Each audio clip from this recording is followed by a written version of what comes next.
ukulele.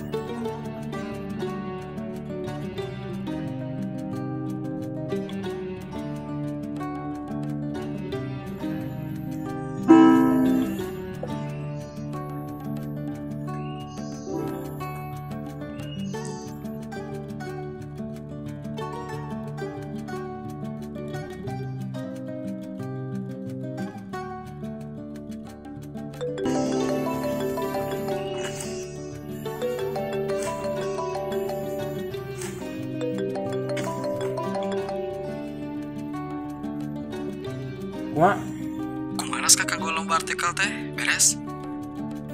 aduh, poho enak siap enak. Iraha deadline nak 18 April. Oke siap. Kau enak, kau abi enak dibereskan. Siap. Duh, tentang mahanya bingung.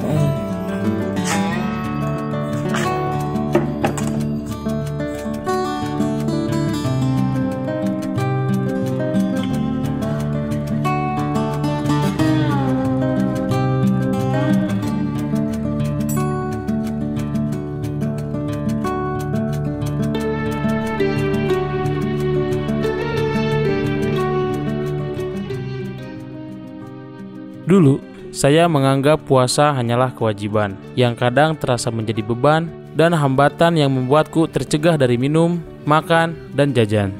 Namun saya ingat ada seorang bijak yang pernah berkata, kewajiban hanya akan menjadi beban jika kita memandang kewajiban hanya sekedar kewajiban. Kewajiban harus dikerjakan karena rasa butuh, bukan karena hanya disuruh. Maka dari itu, agar ibadah puasa kali ini terasa berbeda, saya pun mencari tahu kenapa kita butuh puasa. Selain supaya terhindar dari neraka tentunya. Ya, kita memang sering mendengar bahwa hikmah puasa adalah dapat membuat tubuh kita menjadi semakin sehat.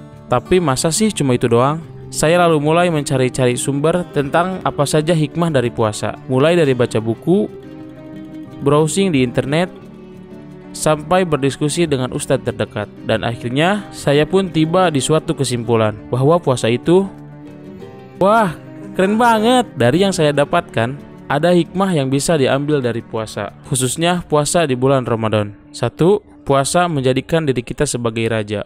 Jika seluruh tubuh kita anggap sebagai warga negara, maka kita sepakat bahwa idealnya pikiran kitalah yang menjadi rajanya dan nurani yang menjadi penasehatnya. Sayangnya, meskipun kita tahu bahwa nurani yang lebih pantas untuk didengarkan, kadang kita justru malah menjadikan nafsu yang menyuruh kita melakukan keburukan dan kemubaziran sebagai penasehat atau bahkan menjadikannya sebagai raja yang memerintah kita.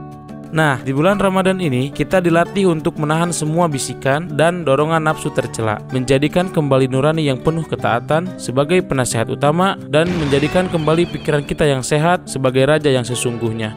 2. Menunda kesenangan jangka pendek demi kebahagiaan jangka panjang. Ketika ditanya kapan momen paling membahagiakan di bulan Ramadan, maka jawabannya tentu saja ketika maghrib tiba. Perjuangan dalam bertahan dalam ketidaknyamanan selama berpuasa terasa terbayar lunas dan berbuah manis ketika masa berbuka telah tiba. Secara tidak sadar, hal ini sebenarnya nasihat bagi kita tentang nilai sebuah kesabaran dalam perjuangan. Berjuang memang terkadang terasa tidak nyaman, namun tidak ada keberhasilan tanpa adanya perjuangan. Dan perjuangan yang dilakukan sepenuh hati pastilah akan berbuah manis suatu saat nanti. 3. Mendisiplinkan diri. Selama Ramadan, kita ditempa untuk berdisiplin, makan teratur yakni dini hari dan selepas maghrib, sholat tarawih berjamaah, sholat wajib tepat waktu, dan memperbanyak tadarus. Jika selama bulan Ramadan kita mampu mendisiplinkan diri, maka tidak mustahil kita juga akan mampu untuk disiplin selepas Ramadan nanti.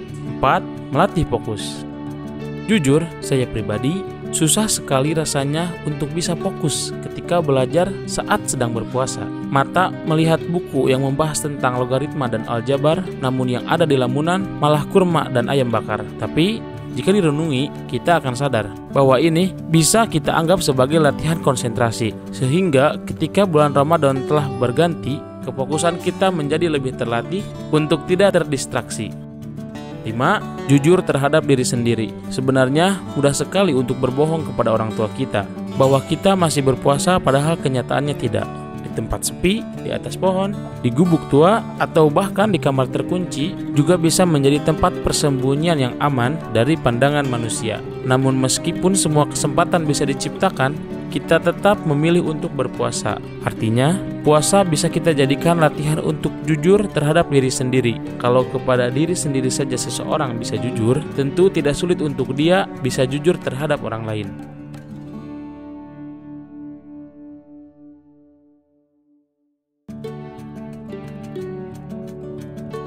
Enam, tidak menjadikan ketidaknyamanan sebagai alasan. Bagi orang awam seperti saya, beraktivitas di bulan Ramadan memang terasa lebih berat. Olahraga misalnya.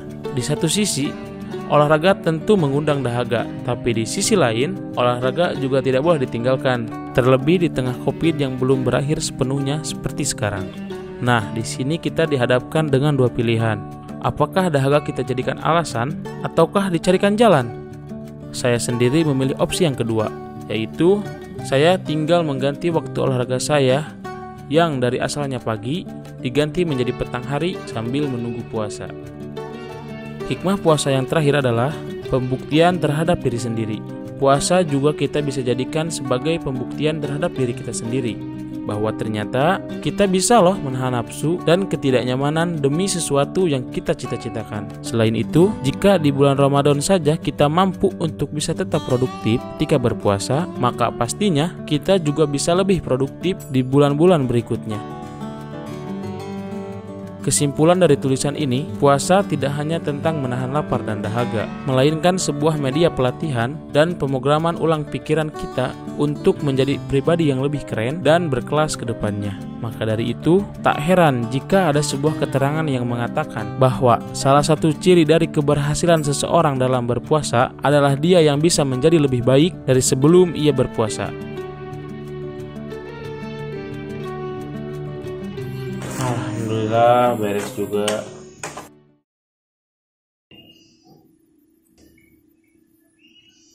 Halo? Halo, Tak. Kumaha? Kebetulan urang teh ieu nelpon ieu tulisan beres. Duh, sorry, Tak. Pendaftaran ke lomba artikel teh geus ditutup, Ang. Hah? Kan cek ente teh 3 poe deui. Urang salah milih tanggal, Ang. Terus ieu tulisan kumahakeun?